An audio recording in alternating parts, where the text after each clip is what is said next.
خبر شامل کریں گے ہمارے نمائندہ محمد رفیقی۔ متحدہ قبائل فیڈریشن پاکستان کے صدر چیف آف قبائل ملک امان اللہ خان کاکڑ کی کوششوں سے اور chief of air staff major Saad کے تعاون سے پاک فورس سیلاب متاثرین کے ساتھ ہنگامی مدد میں مصروف ہے۔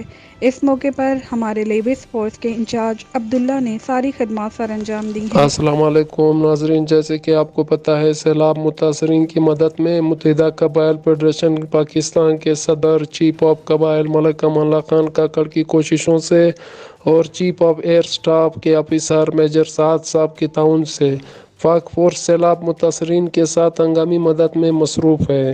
اس موقع پر ہمارے لیویز فورس کے انچارج عبداللہ صاحب نے سارے خدمات سر انجام دیے۔ چیف آف ایئر اسٹاف کی طرف سے اور میجر سعد صاحب اور ان کی ٹیم کی نگرانی میں یونین کونسل سوری میں ترزئی میں ایک فری میڈیکل کیمپ قائم کیا۔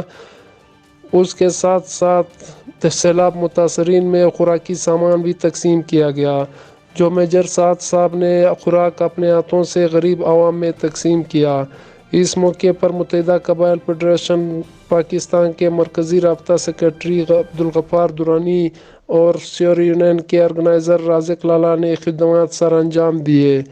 ایسے تعاون پر متحدہ قبائل فیڈریشن پاکستان کے صدر چیف آف قبائل ملک امان اللہ خان کاکڑ نے میجر سعد صاحب اور ان کے ایئر چیف اسٹاف کا شکریہ ادا کیا، اور چیف آف قبائل ملک امان اللہ خان کاکڑ نے کہا کہ پاک فورسز ہر مشکل وقت میں اپنے عوام کے ساتھ شانہ بشانہ کھڑی رہتی ہے۔